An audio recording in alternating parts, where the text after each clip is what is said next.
Hi guys, ఈరోజు నేను మీ ముందుకి ఒక ఇంట్రెస్టింగ్ అయిన టాపిక్ని తీసుకొచ్చాను.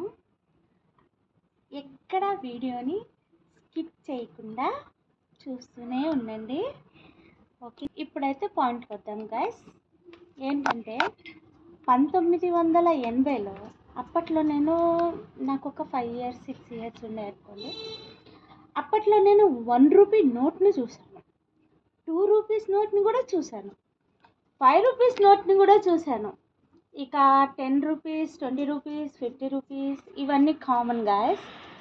సో ఈరోజు నేను చెప్పదలుచుకుంది మీకు కొత్త టాపిక్ ఏంటంటే, అప్పట్లో చూడండి అలా ఏదైనా ఉందంటే ఒక 200 నోటు. ఈ రోజు నాడు మనం కొత్తగా చూస్తున్నాం. 500 నోట్స్, 1000 నోట్స్ కూడా మనం చూసినాం. ఇప్పుడు కొన్ని రోజుల తర్వాత, 1 month తర్వాత ఈ 200s 500s కూడా బ్యాన్ అయిపోతాయట. అప్పుడు మనం నోట్లను మర్చిపోతాం కావచ్చు. రూపాయి నోట్ ఎట్లుండేది, 100 రూపీస్ నోట్ ఎట్లుండేది, 50 రూపీస్ నోట్ ఎట్లుండేది అనే టాపిక్ను కూడా మనం మర్చిపోయి నెక్స్ట్ జనరేషన్కి మనం నోట్ చూడాలంటే ఏదైనా పాత వీడియోస్లలో యూట్యూబ్లలో డౌన్లోడ్ చేసుకుని చూడాల్సిన పరిస్థితి వచ్చేసింది గాయస్.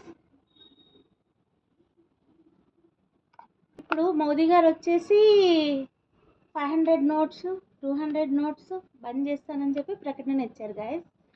అది రియలా ఫేకా అనేది నాకు కూడా తెలియదు గాయస్. సో మీరు కామెంట్ బాక్స్లో నాకు తెలియజేయండి. ఓకేనా గైస్? Bye guys.